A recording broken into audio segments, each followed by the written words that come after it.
Good morning, everybody. Welcome to the Build in Digital micro conference on skills and training. Mind the digital skills gap. Construction faces a notorious skills gap, but on top of that, as new technology comes to the fore, it also needs to ensure an influx of digital savvy recruits. So, what is the industry doing to secure a workforce of the future and ensure they not only have the key construction skills, but the ability to navigate a data-driven future? My name is Joe Broom. I'm the Managing Director of Building Digital and today's chair of the micro conference. Right, moving on to our third and final keynote presentation of today's micro conference. I'm delighted to introduce James Bishop. James is the National Digital Technology Manager at SES. James, feel free to take over the screen. Thank you for the introduction. Yes, good morning, everyone. But yeah, thanks to Gillian for the invitation to this, actually. So, quick introduction about myself. Yes, National Digital Technology Manager. So, it's a new job to our business and a relatively new job to the industry as well in construction here in the UK. There's not many people with a technology-based role outside of IT. My job is to bring technology into our business, make sure it works for the people who are using it as well as the business. So it's a lot of horizontal deployment, a lot of interconnecting of APIs, a lot of understanding how we can use data to support the people who do the work in our business. I'm an M&E background. I used to be a consultant, moved into contracting recently. Well, recently, about 6 years ago now. Recently chartered with the charter manager of the CMI, and I was selected as one of the 30 under 30 by the CITB this year. So to start off with a quote from a public speaker who I very much love to listen to, a chap called Rory Sutherland. And he talks a lot about changing perspective in terms of digital transformation. And one quote, which I've got on screen here, is that Uber never changed the taxi industry. They didn't revolutionize the taxi industry. All they did is they removed the uncertainty. Because if you think about when you used to wait for a taxi, you didn't know when it was going to arrive. You're constantly checking out of the window. And all Uber did was go, well, if we tell you when your taxi's getting there and you can see that on a map, you can be a bit more relaxed about it and you don't have that anxiety. And that's very much the approach that I take, and I believe the industry should take when it comes to digital transformation, because a lot of the gap in terms of digital skills comes from people not being informed about what those changes are and how they action upon them. So I'm going to be trying to keep my presentation really light on the word count. So what I thought I'd do is make sure that the first slide is completely full of words to offset the rest of the presentation. But in all seriousness, what I did is I used my friendly neighborhood AI to generate a word cloud about digital technology in the construction industry to kind of see what things it would throw at me. And that's what you're seeing on screen here. And there's a variety of topics here that show how it can be challenging for those who do not work specifically in a technology or a digital role or studying in academia to keep up with them, because you're thinking, you've got predictive, augmented out there, analytics, cloud, reality, virtual. You're talking about cybersecurity, all these a myriad of different topics and things that for someone who works outside of the technology space in construction or in any sector, it's going to be hard to keep up with it unless it's your job. So it's the responsibility of us, of those who are aware of them, to ensure that those who are not are supported in learning them when it's right to be done so. So when it comes to implementation, for a lot of cases where businesses fail is they see how another business or industry is using a piece of technology to their benefit. And that could be whether it's saving money or saving time, making people safer. And then they force that piece into their business to solve a problem that might not exist. So it's very much a square peg in a round hole there. And whereas the approach that I take and personally believe is the better solution is that if you see somebody using a piece of technology that's serving them well, giving them benefit, then by all means. But you need to find what your root problem is you're trying to solve. You don't take a piece of tech and shove it into a business just because it looks cool or someone else is doing it. So you define your problem you're trying to solve, and that should always stem from the people in the business. You approach those who are on the ground doing the work that earns your business the money, and you say, what's annoying? What do you need to change? What can we do to support you better? And it'll come from those conversations, the greatest insight that you probably ever want. You can do desktop studies, you can do all these sorts of things, but when you actually go and sit in an office, especially on a site office, and you say, oh, what was the problem you have? And you go, oh, well, this Excel spreadsheet constantly crashes, and all I want to do is be able to take this data from somewhere else rather than having to do it myself, there you go. That's a problem to solve using technology, and it's going to help somebody that's real. And in doing that, they'll be more happy in their job, and the business will flourish as a result. So when you are implementing, you should solve your problem, but not in isolation, but with the intention to prevent that problem happening again, and how the solution can be implemented to enhance the business as a whole. So very much in this right-hand image, we've got the gears driving it, which is the people there, and then the jigsaw puzzle kind of coming together to show you how that wider implementation can be better for the business as a whole. And by doing this, you're preventing the solution from stagnating over time as it becomes intrinsic to the functions outside of that original problem. If you're bringing something in to solve one problem, a lot of businesses in our industry will solve a problem on a single project, and then they'll go, great, problem solved, on to the next one. And then they forget about whatever they've done on that previous job. And that's where we're failing as an industry, to ensure that we're working smarter in this transformation. So it's about changing perspective. So to give you a quick bit of a case study from a former role I had. So I had a colleague, we were tasked in changing how the design management function goes about the review of documents, particularly in the form of markups. And we had one particular colleague who outright refused, very vocal about the fact that they won't be using a digital tool. They had a giant pencil case full of pens and highlighters they brought to work every day. And that was it. They were outright no. And it was one of those cases where you go, right, you've got your mindset on that. We're not going to fight you. Carry on. But we then approached the rest of the department. We trained them all up on this new piece of software. And then over time, when they started to see that their colleagues were working smarter and their projects were succeeding as a result, that person then came to us and was like, actually, I really want to learn what that does, because it actually seems quite interesting. And rather than what a lot of businesses may do is go, this is the new tool, go and learn it. And then people who don't want to do it are told they have to anyway. We managed to change the perspective of that person by surrounding them with all the people who are really loving it, championing it, and then they came to us off their own ambition to then want to learn it, which then allows them to be on board with the rest of the journey. And I think that's a testament to change in perspective, not directly approaching someone who is negative, but show them the benefit, put it into the context of their own lives and their own work. And especially from somebody who works in a role that is a lot of change management and transformation, you can't always expect everyone to just take what you say as gospel and then go for it. And you've got to help a lot of other people understand how this is going to benefit them particularly. So then this person who started out as a negative voice, once they'd been trained and become competent, they were then one of the loudest voices within the business, but how everyone should be using digital tools at any given opportunity. So it's really showing how just getting those people on board who may be a naysayer to start with, and then eventually by getting them on board, they become the massive supporter of it. Not all implementations fail because of how they've been procured. You could approach everything prior to implementation as best you can. But if you don't plan for how it will be supported following deployment, then once it's released to the business again, that's where it can lead to it failing. So what you can see here is data from a system I previously deployed. And this is tracking the business uptake of a drone system. In this instance, we deployed across the whole of the UK, and we're tracking to see the uptake.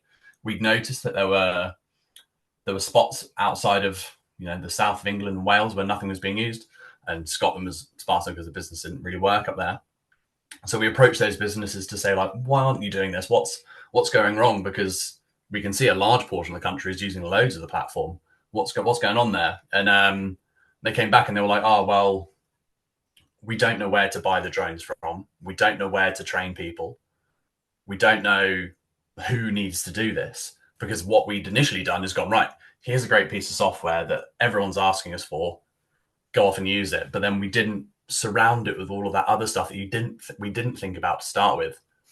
So then we started engaging with training providers to create standardized plans for the whole business and how we can train pilots. We spoke with wholesalers to buy the arrange a standard price for everyone, and we took it back to those businesses, which then allowed them to go, okay, fine, now I know what to do, and off they go. And then if you were to able to see further down this graph, it would then show you the uptake of that platform growing and growing.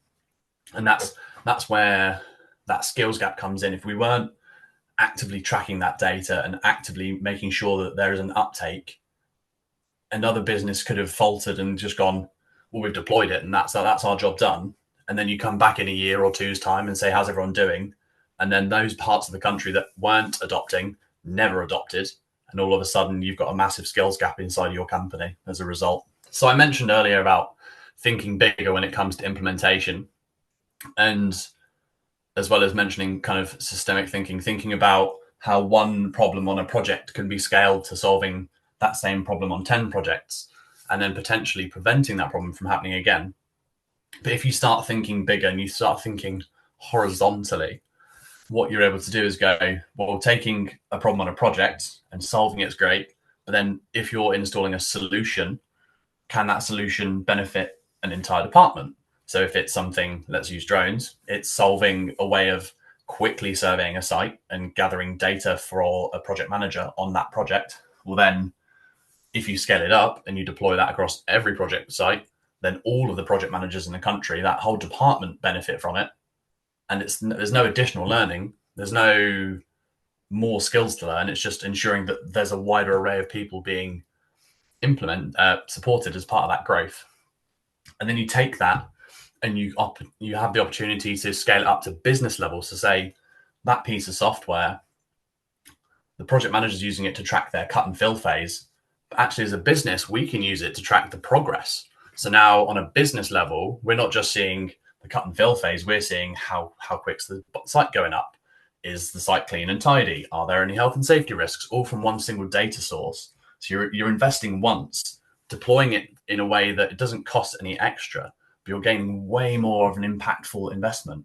And it also means you're getting way more buy-in from across the business, where one platform can serve a benefit to many, many people, an entire ecosystem of colleagues. And that's where it comes to steps to success in digital transformation and making sure people are bought into it.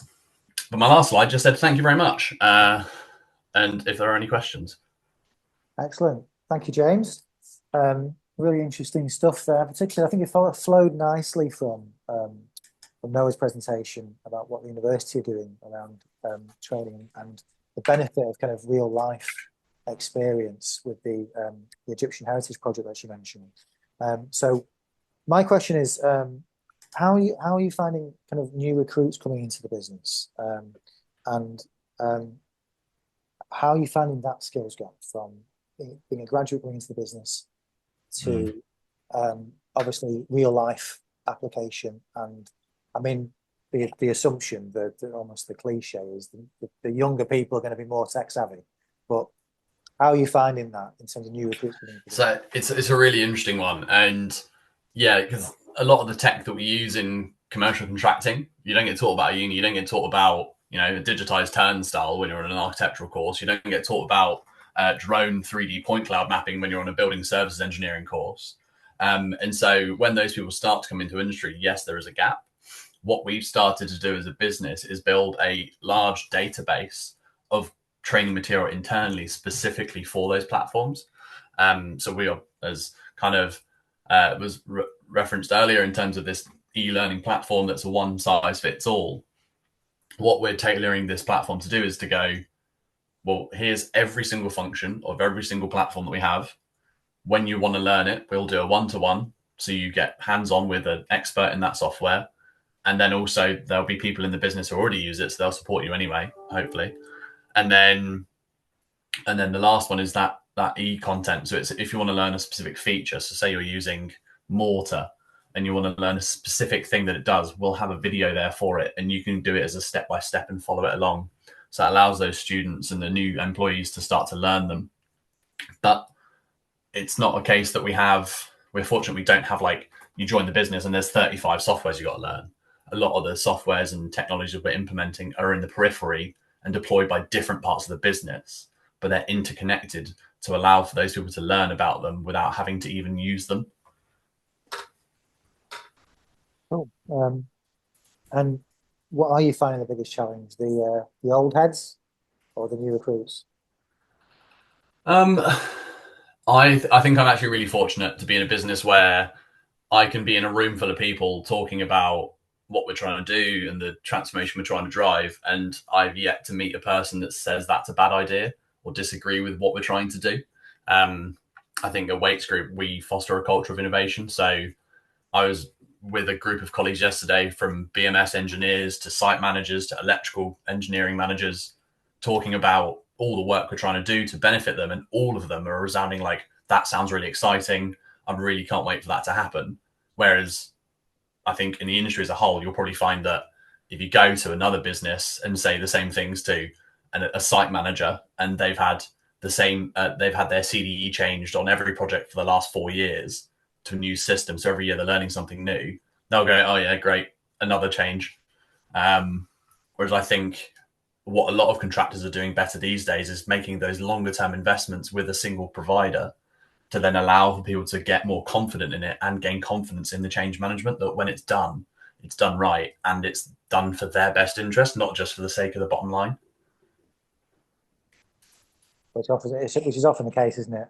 Obviously, cost is always, it's a cliche, a king, isn't it? But and my other question was, getting down into the specifics of your job, what particular digital tool or technology do you feel is most emerging, and do you find taking up most of your day kind of implementing across the business? So it's not a technology, it's actually the interconnectivity of all of them. I think I spend more and more time every week talking to the various vendors we have contracts with, or people in the business, just trying to gain more insight from the systems we have. If you think of, we have systems in our industry that allow you to track progress on site using artificial intelligence. We have systems that allow you to track site attendance. Combining those two things, you've got a metric that allows you to go from, we know how quickly we've installed stuff, and we know how many people it took to do it. Put those two things together, and that's a project manager and a planner's dream. And it's those sort of conversations we're having all the time, in going, oh, well, I sit here with this software open and this software open, and I just compare things together. And then we go, well, let's just make it so they're conjoined at the hip, and we have somewhere that does it for you. And that is, I think, the truly transformative bit in our industry at the minute. But we have to be sensible in how we approach that to ensure that we're setting a good data bedrock for then the AI and ML in the future to come into and build from. And we're very much aware of that as a business. And so we're making sure that where we're making these interconnectivities, we're also working on a very hard governance layer that's been built by our data teams to ensure that when we get to that AI revolution as a business, it's there ready, and we don't need to go and overhaul everything we've ever done. I imagine that's key. Have we got any more questions for James, please? Yep, James. Just a quick one. I know you've touched on it slightly, but it was just a quick, a bit more meat on the bones as such, regarding the training programs you guys do at Wakes Group. Because I know you did touch on it a lot at the UK Construction Week when we did that panel, and it was just to sort of give us all an idea of what you guys are doing, which is maybe different to what other people are doing. Yeah, so we run a lot of courses. The course I was talking particularly at UK Construction Week was it's the course that allowed me to become chartered as a manager. It was a course that was a hybrid, so it was all self-taught e-learning online, which from when I've seen it deployed into businesses has normally fallen flat, because people start off with the best intentions, they forget about it, and then at the end of the year, their boss goes, oh, you never finished that course that we paid for. Go and cram it out in the next 3 weeks. But what I found with this one provider, and I've seen it happen with a few more recently, is you do this e-learning course, but then you're also added into a cohort of colleagues. So all of the people on the course at the same time were all from my previous employer. And what that did as a cohort is it meant that we could ask each other questions, bounce off each other, see what people are doing. But then also each cohort was assigned a mentor, which was from the provider. And each month we'd all jump on a call and go through work together, but then also have one-to-ones with that mentor. And so if you've not logged in, you're having a almost back to school moment where someone's going, I've not seen you've done your homework. If you don't do it again next month, I'm telling your boss. And as a grown-up, it's strange to be told like that, but it meant that I wanted to then please the person who I've never met before outside of this scenario and do the coursework, which meant the engagement of that system was brilliant. And I think we've deployed not a Wakes Group, but in my previous role, we deployed 2 different types of e-learning platforms for 2 different functions. One was this one I've spoken about with the engagement from a person physically kind of checking in, see how you're doing. And the other was just here's the course, go and do it and come back in a year, all in your own time. And I think we found that everyone who took the first half, the first of those two options, there was 100% completion rate, except for, well, let's say 99 just for the people in the room. But then for the other side of it, where it was just here's the coursework, go and do it, and no one checked in on them, because at the same time, the line management who should be checking that they're doing it are also busy people, and it's not at the forefront of their mind. I think you'll probably find that if 100 people did it, there was only about 20% that actually finished the course in the time frame, and it meant that a lot of the people were taking 3 years to do something that they could have done in 6 months, because it's just something that always gets put on the back burner, or they forget about it because they haven't got that engagement to chase up and people please and make sure you do this. It's for your own benefit anyway. Yeah, I think sorry, just to inject and just to add a bit more, but I think what Andrew was saying about using an AI platform as well and asking questions, that kind of gives the human element as well. So maybe if you put the two together, it would almost be the perfect training tool, maybe. Yeah, and I think what Andrew was showing was really, really cool, because I think I learned really well from having people ask me why. Like, I come going to a business and I'll say, oh, we're going to be doing this. And then someone goes, why? And then I have to fully explain it, which then I'm explaining it to myself in that same moment in time. I think having that AI companion to do that will be a really great way, because at the same time, it also enables different learning types, because some people learn from just strictly reading and that's it. I learn best by teaching. So I'll get the gist of everything I need to know, and then I'll have to tell people about it. And that's how I become better, because I'm starting to quiz my own knowledge on it when I do that.